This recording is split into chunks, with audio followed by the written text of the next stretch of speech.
นะโมพุทธายะสิทธังนะโมพุทธายะสิทธังนะโมพุทธายะสิทธังนะลูดโมถอนพุทธอดทาลุดญะตกสวหายนะลูดโมถอนพุทธอดทาลุดญะตกสวหายนะลูดโมถอนพุทธอดทาลุดญะตกสวหาย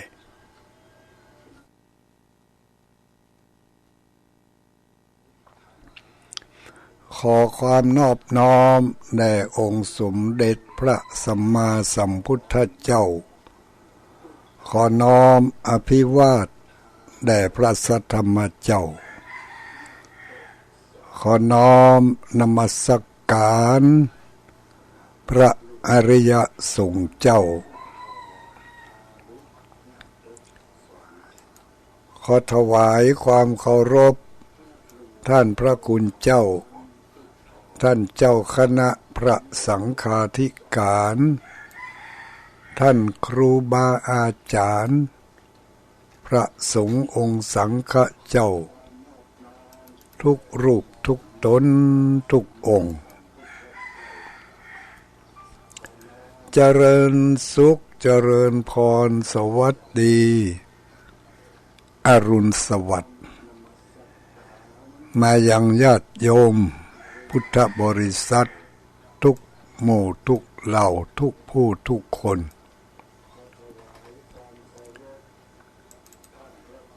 วันพฤหัสทุกเจ้าวันพฤหัสถ้าบ่ติดขัดด้วยเหตุอันใดเขาก็จะได้มาพบมาปะกันในเวลาตั้งแต่6 โมง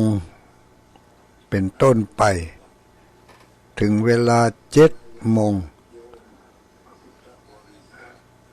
รับฟังข่าวจากทางกรมประชาสัมพันธ์ต่อจากรายการของตุรุงอาตมาภาพ พระครูปฏิภาณธรรมทิน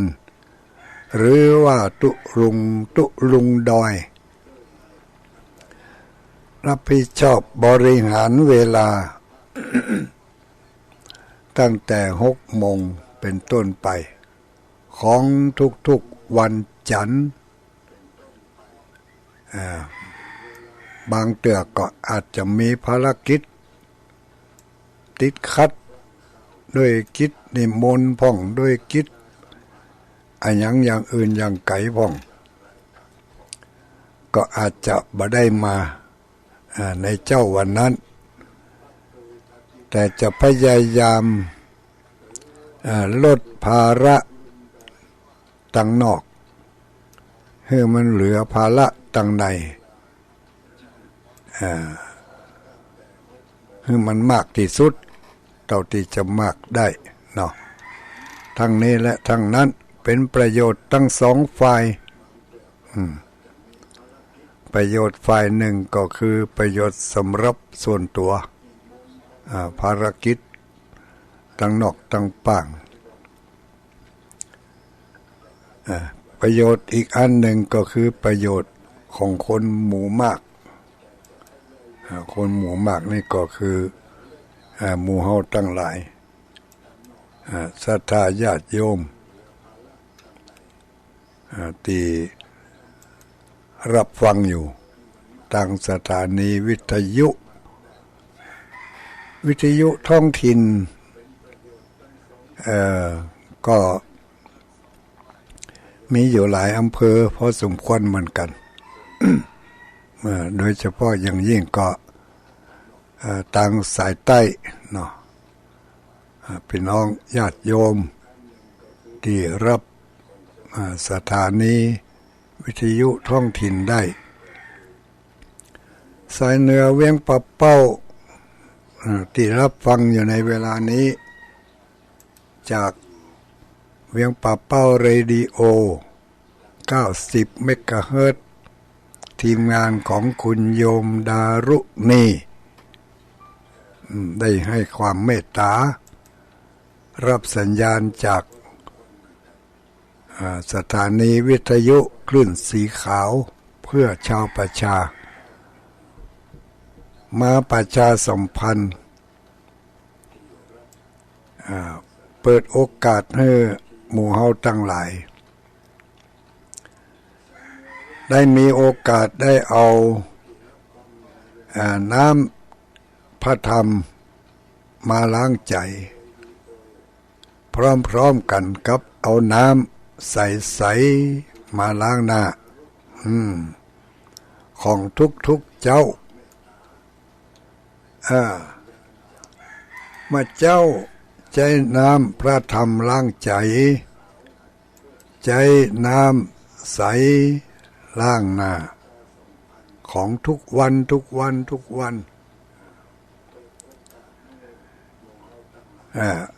ถ้าหากว่าทางวิทยุท้องถิ่น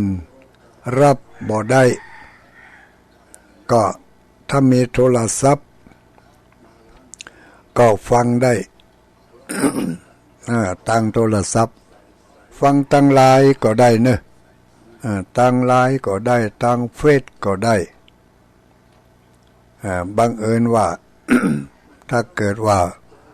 ไปยะการทั้งนอกทั้งป่างอีเนาะถ้าอาจารย์พระครูอภิวัฒนวิกรมห้องลูกแล้วตื่นเนอลูกละอ่อนมูนี่ประมาณนั้นเนาะเมื่อตื่นมาแล้วเอาโทรศัพท์ติดตัวไปเลยเปิดสัญญาณรับจากโทรศัพท์ไปเลยทำงานไปโดยเจ็ดบ้านถูบ้านปัดกวาดเจ็ดถูหดน้ำดอกน้ำดวงไปยื้อพอต้นไม้ต้นตอกตะมูตะล่างกลางควงมันก็จะทำให้กระชับกระเฉงกระชุ่มกระชวยถ้านอนอยู่ในห้องไม่ได้ออกมาทางนอกทางปากมันก็งัวเงียปีนไปปีนมารับต่อไปแถมเสียโอกาสแทนที่จะได้ยินได้ฟังเรื่องดีๆมาประดับจิตประดับใจมาล้างหน้ามาล้างจิตล้างใจที่มันขุ่นมัวสกปรกรกรึงรังมาหลายขวบหลายปีหลายภพหลายชาติเฮาก็บ่ได้ล้างสักกรรม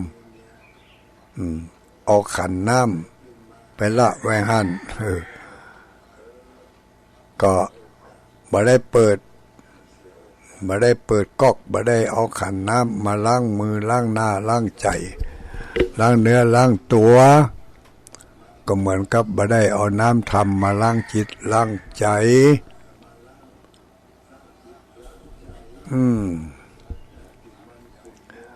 โอกาสดีของหมู่เฮาทั้งหลายได้มีโทรศัพท์ติดเนื้อติดตัวไปเปิดไปฟังไป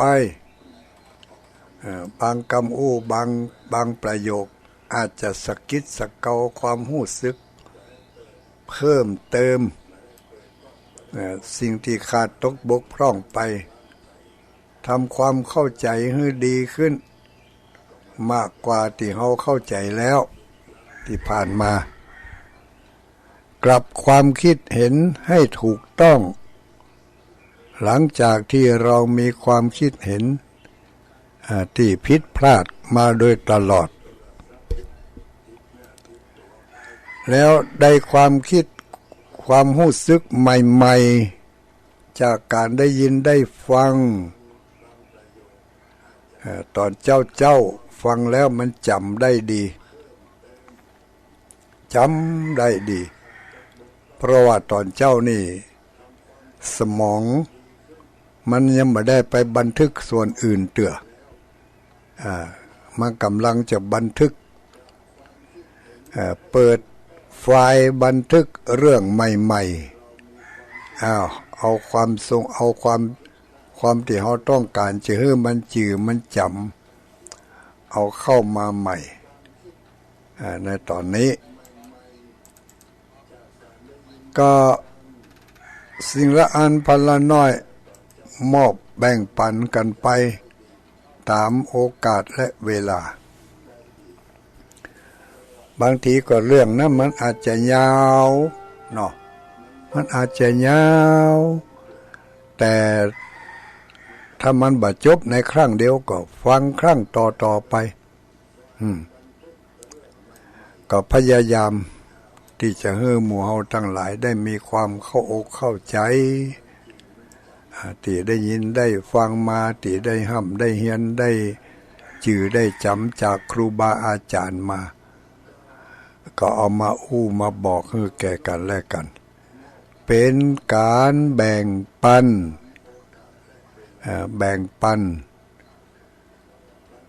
ความรู้ความเข้าใจมาให้แก่หมู่เฮาทั้งหลายก็พระสงฆ์องค์สังฆเจ้าเฮา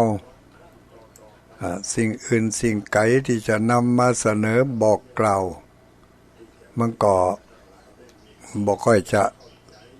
ถนัดบ่ค่อยจะชำนาญสักเท่าใดเนาะถึงแม้ว่าเรื่องของพระธรรมคำสอนนี่ก็เช่นเดียวกันที่จะนำมาบอกมากล่าวนี่ก็เป็นเพียงน้อยนิดเพียงปีกเพียงกระพี้เหมือนกับฝุ่นละอองที่ปิวเข้ามาสู่จิตสู่ใจสู่เนื้อสู่ตัวของเราถึงมื้อถึงวันนี้ฝุ่นละออง MP นี่นะ ถ้ามันน้อยๆเขาก็พอด้วยตาเปล่าไม่เห็นแต่ถ้ามันมากก็ยังถึงมื้อถึงวันนี่แหละญาติโยมเราทั้งหลายอย่าไปถือว่ามันน้อยนะบัดน้อยสักกำเนอะMP เนาะ MP ตัวใดMP 2 MP 3 MP อย่างโหมันน่ะที่เปิ้นว่ากันนะเป็นตัวเลขก็คือฝุ่นละอองแต่ถ้ามันนักขึ้นก็ทำให้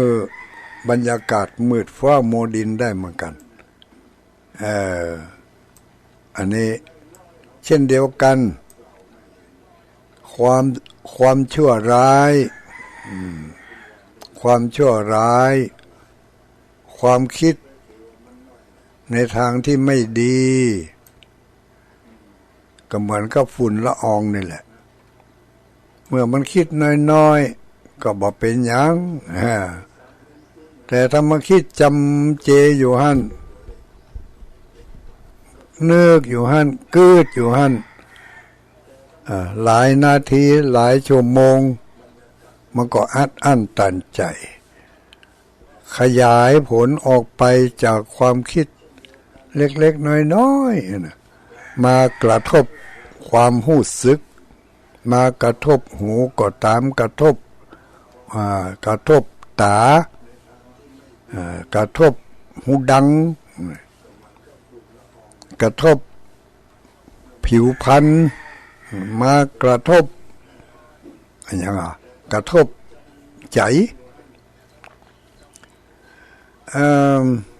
สิ่งต่างๆเหล่านี้มันอาจทำให้ก่อเกิดความคิดที่ยาวสิ่งบดีเรื่องบดีเข้ามาตั้งตาตื่นเจ้ามาเขาจะได้หันละพอมืนตาปุ๊บก็จะหันละ ถ้าเราไปหันสิ่งที่ดีก็เป็นมงคลในการมองหันถ้าไปหันในสิ่งที่บ่ดีก็เป็นอัปมงคลในการมองหันแต่ แต่ทุกสิ่งทุกอย่างนั้นมันอยู่ที่การปรุงแต่งของใจการปรุงแต่งของจิตใจที่เพิ่นเรียกภาษาธรรมะว่าสังขารเกิดจากสังขารสังขารก็คือการปรุงแต่งของใจเรื่องเดียวกันรูปเดียวกันถ้าต่างอารมณ์แล้วมีความรู้สึกบ่เหมือนกันญาติโยมทั้งหลายเขาตื่นเจ้ามาลุกจากที่นอนเดินจะออกมาหาประตูไปหันสิ่งใดสิ่งหนึ่งถ้ามันเป็นสิ่งที่ถูกใจถูกอารมณ์มันก็บ่เป็นอย่างม่วนอยู่บางทีก็ให้อภัยบางทีก็ทำความเข้าใจไปมันเป็นอย่างนั้นมันถึงอย่างนั้นมันนี่หลายวันแล้วอย่างนี้ถ้าใจดีน้อยก็ไปเก็บไปจัดการให้มันเรียบร้อยไป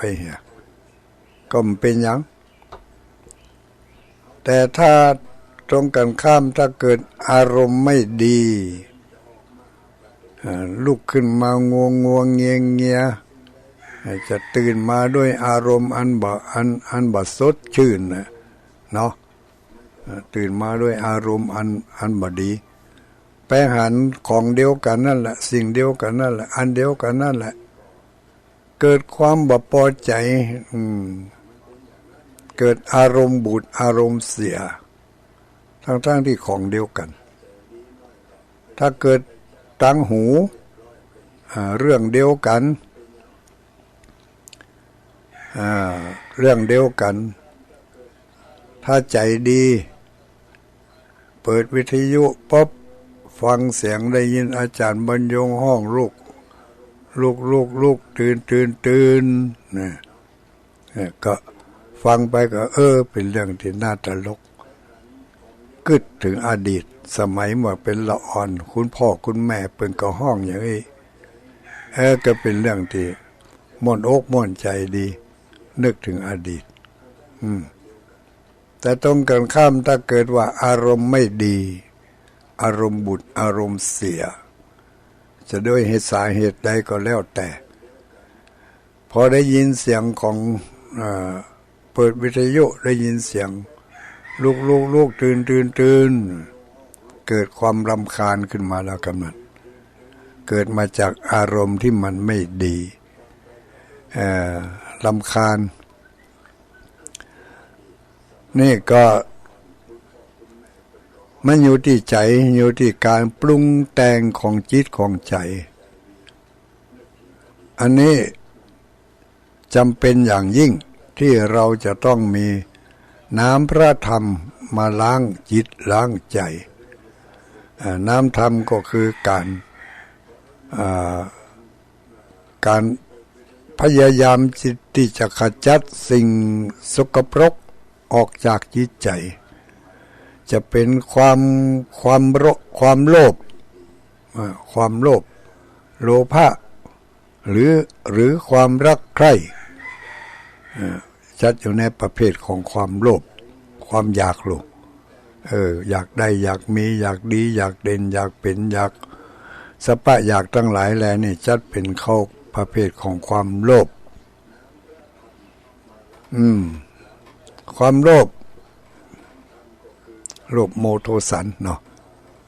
โลภโมโทสันมันอยู่3ตัวอยู่ที่เดียวกันนะถึงโลภถึงโมหะถึงโทสะโลภะโทสะโมหะโลภโมโทสันโลภโมก็คือโมหะโลภโมโทสันสันนี่มันเป็นกรรมให้มันคล้องจองบ่ได้ที่จริงมันน่าจะว่าโลภโมโทสังเนาะ จะสังจะสันอย่างก็แล้วแต่เด้อมันเป็นสอเสือกันแล้วกันโลภโมโทสะก็คือความโลภโมคือความหู้บัตันเนาะหู้บัตันเกิดความโลภหู้บัตันเกิดความโกรธหู้ไม่เท่าทันบัตันกิเลสโดนกิเลสเข้าครอบไปแล้วเมื่อตื่นมาเกิดความโลภโมโทสันจำเป็นอย่างยิ่งที่จะต้องใช้น้ำธรรมมาล้างจิตล้างใจน้ำธรรมก็คือขันติความอดทนมีถ้ามันเกิดมาโดยเหตุอันใดก็เอาเหตุอันนั้นไปช่วยแก้ไปช่วยแก้ช่วยล้างช่วยคัดช่วยเจ็ดบางอย่างมันเบาบางก็เจ็ดด้วยน้ำธรรมแบบเบาๆบางอย่างมันหนาแน่นก็ต้องล้างด้วยน้ำธรรมที่ลึกซึ้งเข้าไปใสสะอาด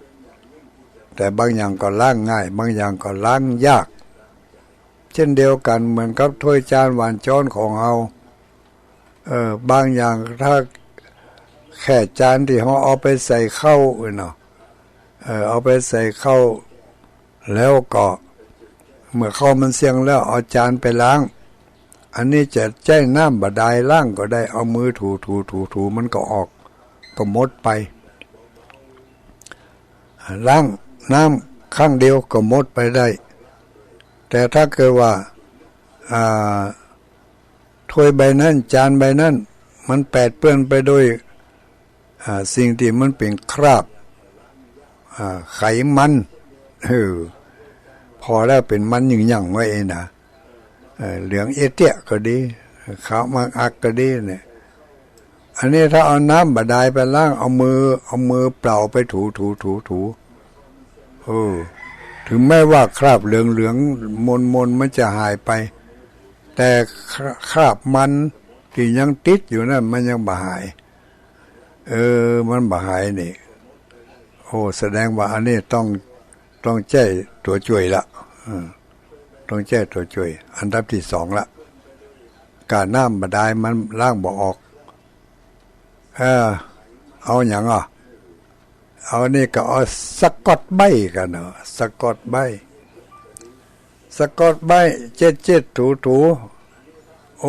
มันก็ยังบาใส่ปิ้งเถอะยุบพอแล้วมันก็ยังมึนลื่นอยู่ใจตัวช่วยอันที่สองละทีนี่ใจอันยังสันไลกาเอาสันไลเหาะเข้าไปในสกอตใบให้น้อยสันไลนี่มันก็เข้มข้นดีนะบางคนนี่ซื้อสันไลมาขวดใจได้7 วันหมดลึงแต่บางคนซื้อมาขวดเท่าเดียวกันใจได้เป็นกึ่งเดือนยังบ่เสี่ยงเถอะมันก็อยู่ที่ไผว่าจะพลิกแพลงอย่างไรเนาะที่จริงสันไลนี่ถ้าอย่างตุลุงนี่เอามาขวดแบ่งกึ่งแบ่งกึ่งเลยเอาไว้เอาใส่ที่ขวดเก่าหั่นเหกึ่งเอาใส่ที่ขวดใหม่หั่นเหกึ่งเอาน้ำเติมเข้าไปแถมกึ่งขวดเอามาล้าง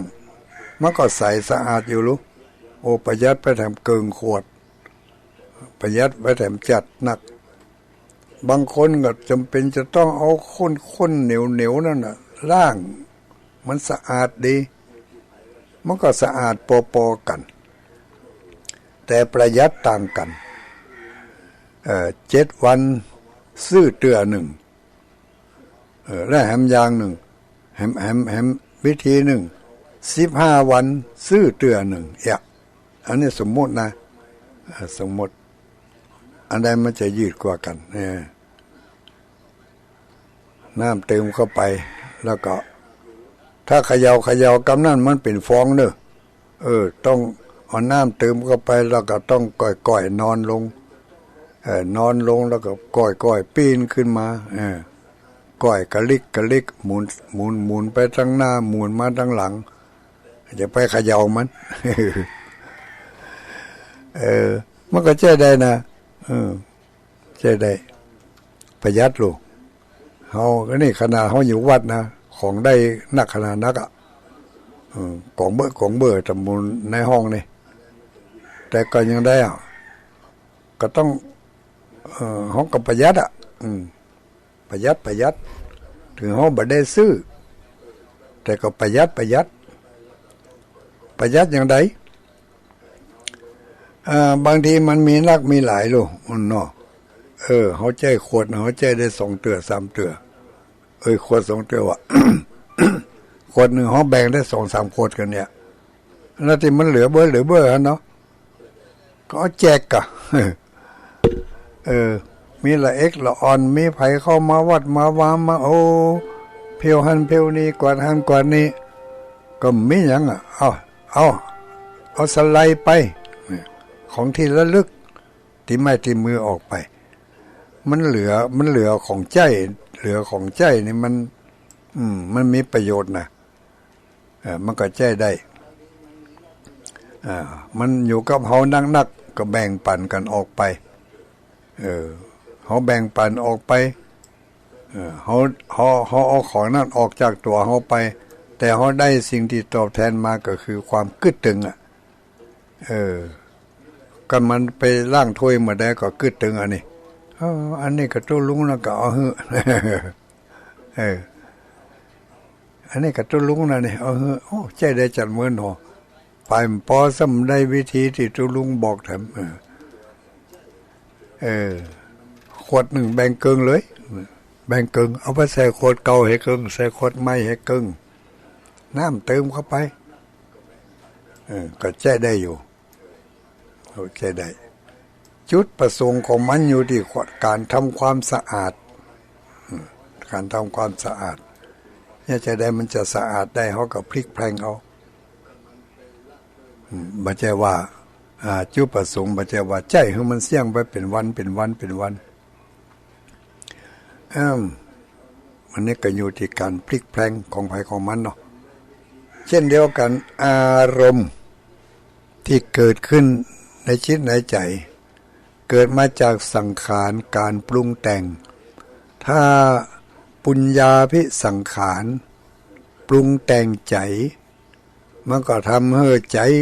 มากปากดีใจดีใจบุญใจกุศลใจอยากจะเนี่ยใจอยากจะทำอยากจะสร้างอยากจะไปในทางที่ดีได้ยินเปิ้นประชาสัมพันธ์ประกาศบอกกล่าวพระสงฆ์องค์สังฆเจ้าทุกตนทุกองค์ออกอากาศก็เชิญชวนไปร่วมกันแสดงมุทิตาไปร่วมกันแสดงสัมมาคารวะไปร่วมกันแสดงความกตัญญูกตเวทิตาเป็นการปฏิบัติธรรมอย่างหนึ่งเป็นการปฏิบัติธรรมอย่างหนึ่งในช่วงเทศกาลสงกรานต์ปีใหม่มาถึงปีหนึ่งก็มีครั้งหนึ่งกำหนดเอาโดยสมมุติว่าเดือนเมษายนเนี่ยเป็นเดือนปีใหม่เทศกาลเปลี่ยนพุทธศักราชเปลี่ยนพศเปลี่ยนนามตัวเปิ่งเนาะเปลี่ยนนามตัวเปิ่งปีที่แล้วเขาเปิ่งอะไรยังมาถึงปีนี้ในหนังสือหรือว่าในกรรมที่เปิ่นได้บอกได้กล่าวที่เป็นหูปเป็นห้างให้เขาได้หูกันว่าปีแล้วเปิ่งอะไรยังปีนี้เปิ่งอะไรยังการเปลี่ยนตัวเปิ่งนี่เขาต้องมาเปลี่ยนปีใหม่เมืองนี่ปีใหม่เมืองก็คือปีเนี่ยปีสงกรานต์นี่แหละปีที่แล้วปีบัดเดียวเนี่ยที่เขายัง ยังบ่ถึงปีใหม่เท่านี้นะ เป็นปีนี้เป็นปีนี้เนี่ยก็คือปีเสือ ปึ้งเสือเนาะใจเป่าใจเป่าใจเป่ายีเมาใจเป่ายีเมาเนี่ยปีนี้นี่เป็นปีปึ้งเสือน้ำตัวปึ้งเอาเสือมาเป็นน้ำเป็นตัวปึ้งตัวปึ้งนี่จะได้ว่าต้องมาเป็นตัวปึ้งโอ้อันนี้จะไปถามเนอะยังบ่ฮู้เตื้อยังบ่ได้ไปเฮียนเตื้อบ่ได้ใส่ใจมันทุลุงเพิ่นจะได้ว่าเอาเสือมาเป็นที่ปึ้งเสือเป็นสัตว์ร้ายไปใจใกล้นะอันนี้จะไปถามเนอะตอบบ่ได้ ตอบได้ตึกว่าปีนี้ปีเสือวันนาถ้าฮู้ก่อนจะบอกเฮ้อเนอะ สมาธิแต่ละปีนี่มันมีสัตว์เป็นตัวปึ้งรู้เนี่ยอย่างมันมีทำหั่นผูกหนึ่งจะเป็นปีได้บ่ฮู้นะบอกว่าเวลาก่อนที่จะมาเกิดเป็นคนเนี่ยได้ไปนั่งอู้กันกับหมากับสุนัขนั่งอู้กันกับสุนัขที่ปื้นต้นไม้ต้นหนึ่งเล่นกันไปอู้กันไปสนุกสนานกันไปเป็นเพื่อนกันสนิทกันถึงวันมีอยู่วันหนึ่งจะหมดอายุละจะหมดอายุโยมบาลมาบอกละว่าไอ้น้อยมัวมาเล่นอยู่นี่เนอะไปเอาจิตเอาวิญญาณไปเกิดในเมืองมนุษย์ไปจำเป็นจะต้องไปนี่ก็กำลังเล่นกันกับสุนัขอยู่ก็บอกให้สุนัขว่าสุนัขเฮ้ยถึงเวลาแล้วที่ข้าจะต้องได้ไปเกิดในเมืองมนุษย์จะได้ข้าก็ขอลาก่อนเนอะข้าจะไปเกิดในเมืองมนุษย์ถ้าได้ไปเกิดเป็นมนุษย์แล้วข้าจะทำบุญทำทานได้กินได้อย่างดีๆล้ำๆข้าจะแบ่งจะปันจะยื่นมาเฮอเนอจะอุทิศส่วนบุญส่วนกุศลมาเฮอเนอจะแบ่งปันมาเฮอเนออยู่นี่เนอว่าแล้วก็ดับวูบหายไปเลยแล้วก็มาเกิดเป็นมนุษย์พอมาเกิดเป็นมนุษย์ปุ๊บต่างสัญญาต่างรูปต่างสัญญาไปแล้วความจำที่เคยเล่นด้วยกันที่ปื้นก็ไม่หั่นก็ลืมไปแหละมาเกิดเป็นมนุษย์ลืมหมดว่าที่ตัวเองก่อนที่จะมาเกิดเป็นมนุษย์เนี่ยได้เป็นอะไรอย่างมาก็ลืมไปก็เลยบ่ได้ทำบุญทำทานบ่ได้แบ่งปันเฮือไว้ตามที่สัญญาเอาไว้ลืมอันนี้ก็หมู่เฮาทั้งหลายหมู่ที่เฮาปึ้งเฮาเกิดมาในปีใดเฮาอาจจะเกิดในปีอย่างปีนี้เนาะปีนี้เป็นปียีเนี่ยปียีนี่ก็คือปึ้งเสือตัวปึ้งภาษากลางเรียกว่านามชื่อนามถ้าโปนจากวันที่13ไปแล้วเป็นวันที่14นั่นอยู่ในระหว่างกลางพอถึงวันที่15นี่วันที่15นี่ก็อยู่ในระหว่างกลางอยู่พอถึงวันที่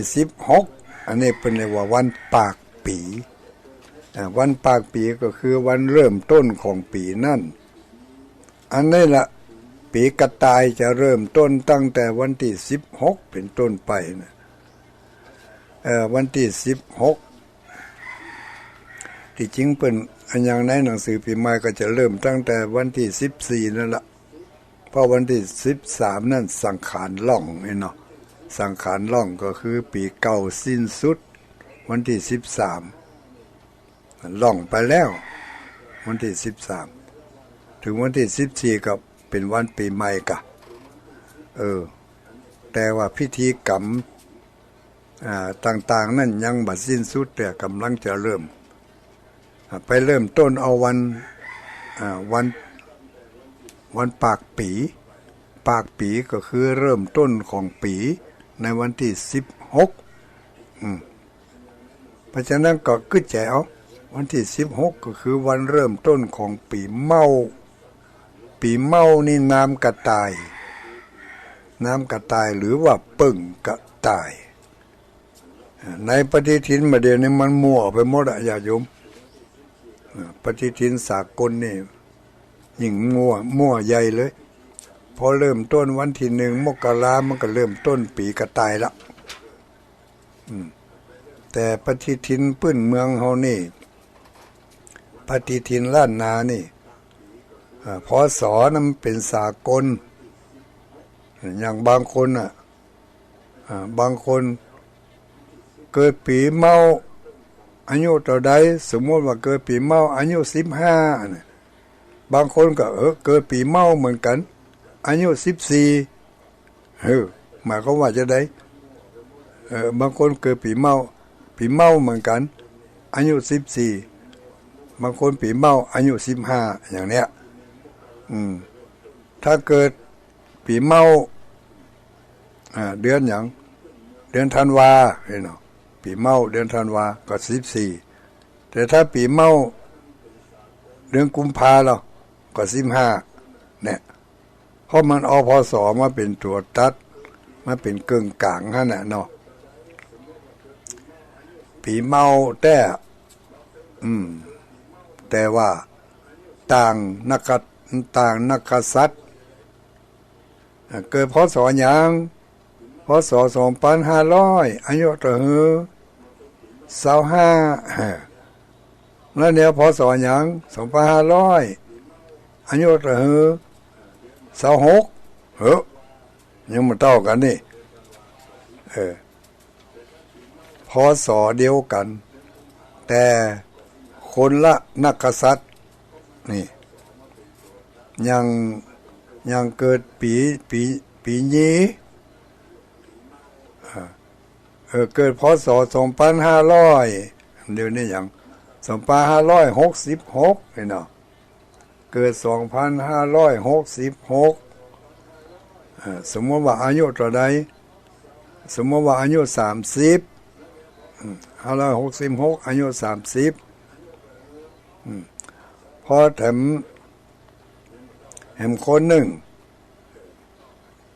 เกิด2566แต่ไปเกิดเดือนมิถุนา566หมอตะกี้เกิดเดือนมีนาเนาะเกิดเดือนมีนาแหมคนเกิดเดือนมิถุนามันข้ามนักกษัตริย์ไปพศเดียวกันแต่นักกษัตริย์ต่างกันอายุก็ต่างกันอันนี้เรื่องมันก็สลับซับซ้อนอยู่เหมือนกันนะมันซ่อนอยู่2จังหวะมันไม่ใช่ซ่อนนักของเขาก็อย่างนี้ก็ตามสากลตามปฏิทินสากลแบบปฏิทินของทางราชการหรือว่าทางทั่วไปเนี่ยเปิดก็เลยถือเอาว่าเปลี่ยนพศก็เปลี่ยนนักกษัตริย์ไปเลยเพื่อจะให้มันพศเดียวกันอายุเท่ากันอันนี้ก็บอกว่ารายละเอียดเป็นอย่างไรแต่ว่า ปฏิทินล้านนาปฏิทินล้านนาของคนเมืองเฮานี่ก็ได้ถือเอาตามจารีตฮีตห้อยถ้าบัดถึงปีใหม่สงกรานต์ก็ยังบ่มีการเปลี่ยนนักกษัตริย์เตื้อนะก็มาเปลี่ยนนักกษัตริย์เปลี่ยนตัวปึ้งเอาหลังจากปีใหม่ไปแล้วเปลี่ยนตัวปึ้งกันนี่เปลี่ยนตัวปึ้งเปลี่ยนน้ำปีนี้ ปีที่เขาอยู่บัดเดียวเนี่ยนะ2566นะบัดเดียวนี้ณวันนี้เขายังเป็นปีนี้เกิดปีนี้เปิ่งเสือแต่ถ้าหาว่าโป้นจากวันที่16ไปแล้วจะเป็นปีเมาเปิ่งกระต่ายเปิ่งกระต่ายโอ้ปีหน้านี่ไทย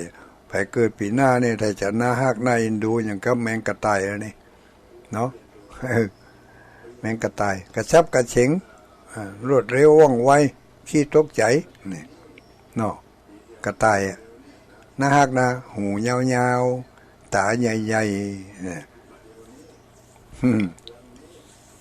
แต่กระต่ายตามในนิทานแล้วเป็นสัตว์ที่ชอบประมาทเลินเล่อสละใจยิงในตัวเอง ว่าเป็นสัตว์ที่วิ่งไวไปหันเตาแล้วดูหมิ่นดูแคลนเปิ่นมึงนี่ต้มเตี้ยมไปไหนก็จ้า ในที่สุดก็เปิ่นยับแข่งกันแหละพอยับแข่งกันปุ๊บกระต่ายมัวสละใจนอนหลับโอ้มันเต่าต้มเตี้ยมไม่ได้จะมาถึงง่ายๆก็เห็นนอนหลับเดี๋ยวรับเห็นสักหน่อยกันในที่สุดก็เผลอไม่ใช่น้อยสักกรรมก็อย่างคนบางคนน่ะก็พออาจารย์บรรยงห้องลูกตื่นมาแล้วเปิดฟังวิทยุฟังไปได้สักหน่อยเผลอรับไปเหียเปิดขึ้นมาคำโอ้ข่าวจากกรมประชาสัมพันธ์ออกมาให้แล้วโอ้ไม่ได้ยินตุลุงดอยสักคำอีกตุลุงดอยว่าอย่างไปหู้อีนะที่จริงวันนี้ก็เอาศิลาอันพันละน้อยมาบอกมากล่าวกันว่าตื่นเจ้ามาเขามีความจำเป็นจะต้องใช้น้ำพระธรรมมาล้างใจใช้น้ำใสๆล้างหน้าล้างตาล้างเนื้อล้างตัวน้ำธรรมก็คือความอดความทนความมีสติความระลึกได้ความจะเนี่ยอันยังจะทำอันยังก็พิจารณาไตร่ตรองให้มันดีจะไปประมาทเลื่อนเล่อจะไปสละใจความโกรธความเกลียดความโลภความหลงถึงแม้ว่ามันน้อยๆเขาอาจจะพอบาหันอย่างความโลภเนี่ยความไข่ได้เนี่ยบางทีก็ไข่ได้ในทางที่ถูกที่ดีแต่ถ้ามันควักไขว่ฟักไฟนักเข้าก็กลายเป็นความโลภขึ้นมาเกิดกลายเป็นความโลภเพราะมันอยากได้นักอยากนักวันนี้ไปทำงานปืนใจ350ขอ400เถอะอันนั้นก็ดีใจอันนี้ก็ดีใจอันนั้นก็จะต้องเอาไปใช้อันนี้ก็จะต้องเอาไปใช้เนี่ยพอเป็นบัตรตอบสนองอย่างก็ใครได้อย่างนั้นใครได้เพิ่มหาวิธีอย่างใดอย่างหนึ่ง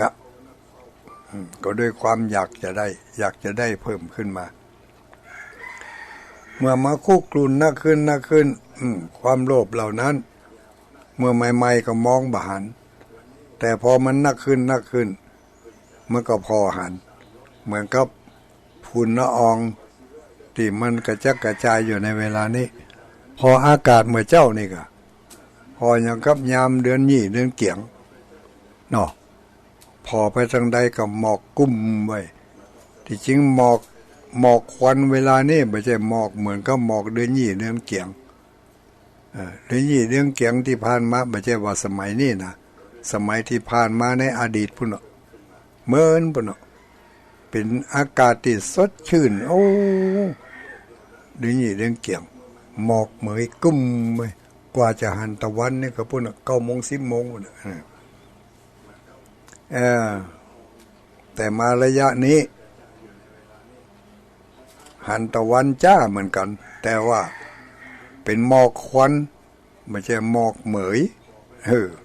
หมอกเหมือนกันหมอกคุนแต่เป็นคุนควันแต่ก่อนนั้นมันหมอกเหมยหมอกอากาศสดชื่นเดี๋ยวนี้หายใจก็บ่สะดวก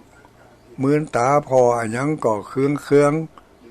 เหมือนกับจะแสบตาคันตาเนี่ยอันนี้ก็เป็นฝุ่นละอองภายนอกนะ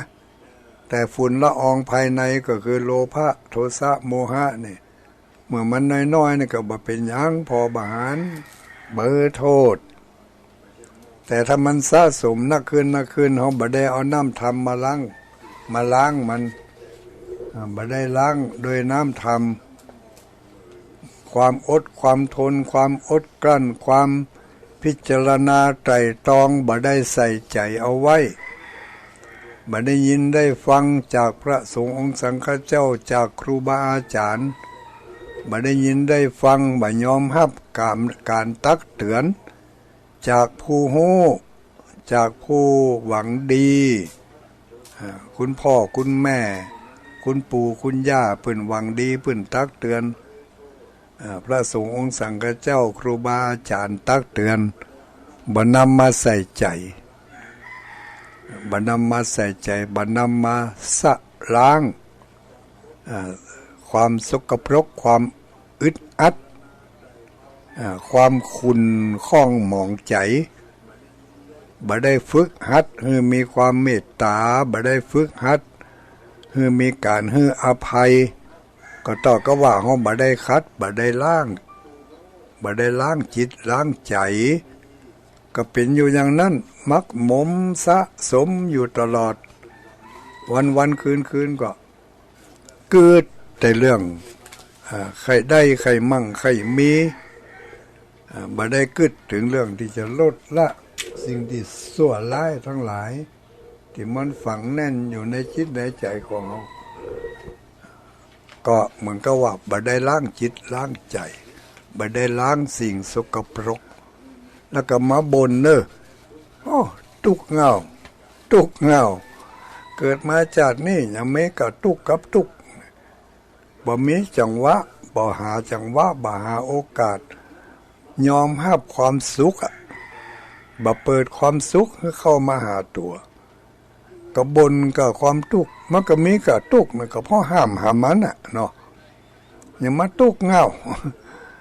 ลำบากเหงาจนเหงาเจ็บเหงาป่วยเหงาอย่างก็เหงาให้หมดน่ะบ่มีเวลาให้ใบให้เหงาเหล่านี้มันล้วนแล้วแต่เกิดมาจากการสะสมสั่งสมไว้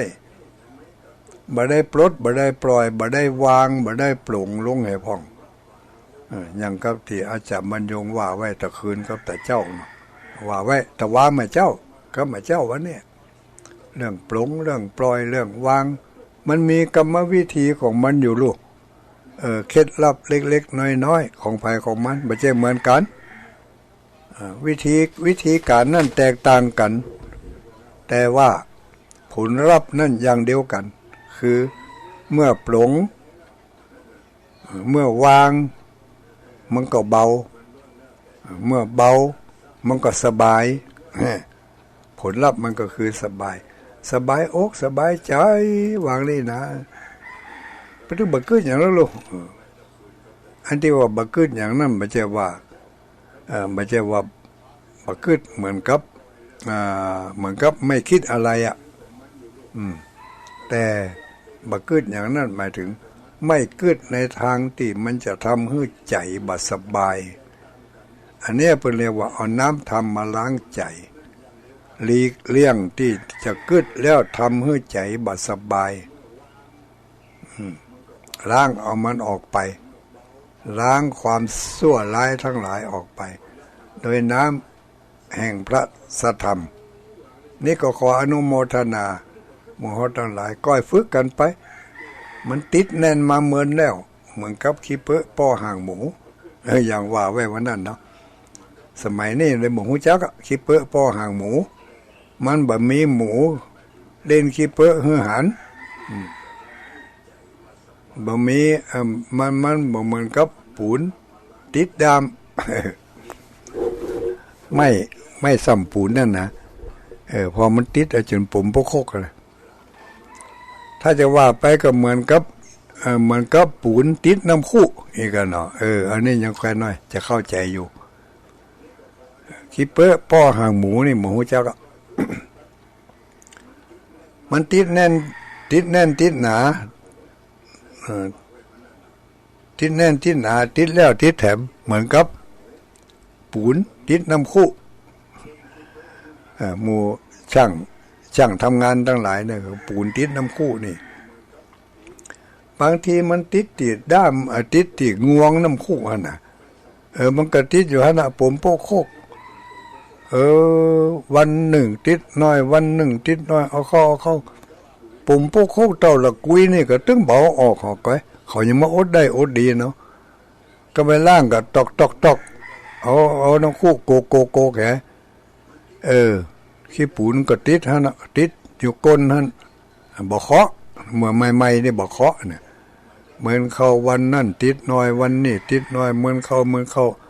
น้ำหนักน้ำคู่นั่นทีแรกก็มีสักเกินกิโลเนาะเหมือนเข้านักเป็นกิโลเอาไปมากาปูนที่มันติดหันนักไป2 กิโล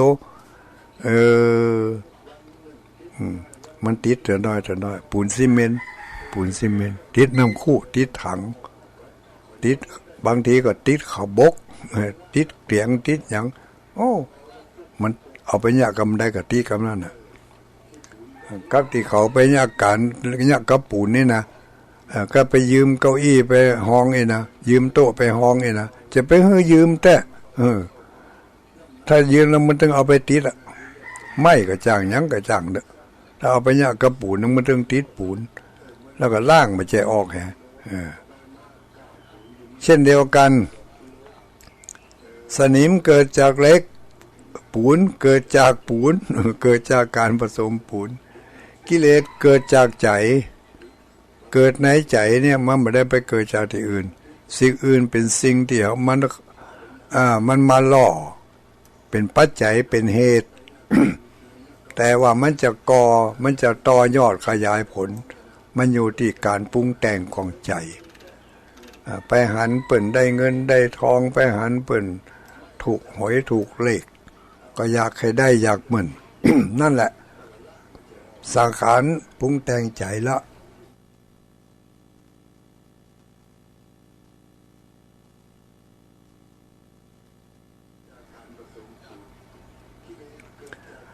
สังขารการปรุงแต่งใจถ้าปรุงแต่งในทางที่ดีเป็นเรียกว่าปุญญาภิสังขารใจจื่นใจบานถ้าปรุงแต่งในทางบดีเป็นเรียกว่าอปุญญาภิสังขารปรุงแต่งให้เกิดบาปเกิดอกุศลเจ้าวันนี้จะไปลืมเนอะวันที่9พบปะกันที่วัดใหม่เหล่ามนทาทิพย์งานการวะมุทิตากตัญญูกตเวทีและสังสรรค์สำหรับเพื่อนฝูงได้นัดพบนัดปะกันที่วัดใหม่เหล่ามนทาเมื่อก่อนนี้มันไกลญาติโยมทั้งหลายไกลขนาดแต่บัดเดี๋ยวนี้เขาไปหลายเตือเข้าไก่ก็เหมือนใกล้เนี่ยไก่ก็เหมือนใกล้เขาไปบ่อยๆก็เหมือนกับใกล้อย่างกับหนทางเส้นใดที่เขาไปใหม่ๆกำไปนี่มันไกลแต่กำปิกนี่มันกำเดียวเขากำเดียวถึงแล้วกำไปมาได้จะถึงอันนี้ก็เช่นเดียวกันบางคนก็บอกว่ามันไกลเพราะว่าตัวเองไปบ่อยๆไปบ่เจือแต่ถ้าเขาไปหลายเตือเข้ามันก็มันไก่ก็เหมือนใกล้เพราะใจมันกึดตึงหากันอยู่แล้วไก่ก็เหมือนใกล้วันที่9ลูกจากวันนี้วันที่อย่างนี้วันนี้วันที่6แล้วนี่7 8 9ก็ยังทำ2 วันแล้วลูกที่เขาจะได้ไปพบไปปะกันเนยญาติโยมทั้งหลาย พระนักจัดรายการเกือบจะทุกรูปทุกตนทุกองค์อะถ้าบัดติดภาระแต่ว่าเพิ่นก็จะปลีกเวลาไปให้ญาติโยมได้หันหน้าหันตาไปให้ครูบาอาจารย์ไปให้พักพวกเพื่อนฝูงได้หันหน้าหันตาปุ๊บปะกันก็จะไปลืมนะถ้าไปบ่มีโอกาสได้ไปบ่ได้ไปเหลือแหงสุขภาพบ่เอื้ออำนวยการอย่างกาถ้าใครทำบุญทำทานก็เปิ้นใครมีส่วนร่วมชาตินี้วาสนาของข้ามันน้อยบ่มีโอกาสได้ไปร่วมก็เปิ้นก็ขอฝากไว้เป็นอนุสรณ์พบใหม่ชาติใหม่พบหน้าชาติหน้าหรือว่าปีหน้าหรือว่าโอกาสหน้าขอให้ข้าได้พบได้ปะร่วมทำบุญก็เปิ้นเลยญาติโยมทั้งหลายโอนสตางค์เข้าบัญชีไปเลยจะรับเป็นเจ้าภาพก็ได้แจ้งความประสงค์ไปเลขบัญชีก็อย่างที่อาจารย์บรรยงบอกไปแต่เจ้าถ้าสนใจจะติดต่อมาขอเลขบัญชีก็โทรมาได้เลยหลังไมค์เมื่อเดี๋ยวนี้วันนี้ มาพบมาปะกับญาติโยมทั้งหลายนาฬิกาส่งสัญญาณแล้วติ่งตั้งแสดงว่าหมดเวลาเมื่อเวลาหมดเวลาก็ขออำลาญาติโยมทั้งหลายไว้เพียงเท่านี้ก่อนก็ขออนุโมทนาบุญกับเจ้าของสถานีทุกที่ทุกแห่งทุกคลื่นทุกความถี่กุศลใดบุญใดกระทำบำเพ็ญมาขอกุศลนั้นบุญนั้นปกปักรักษาให้อยู่เย็นเป็นสุขให้มาก้าขึ้นอายุมั่นขวัญยืนปราศจากทุกโศกโรคภัยเหมือนกันกูคู่กูคนทุกท่านจัตตารโอธัมมาวัฏันติอายุวันโนสุขังปะลัง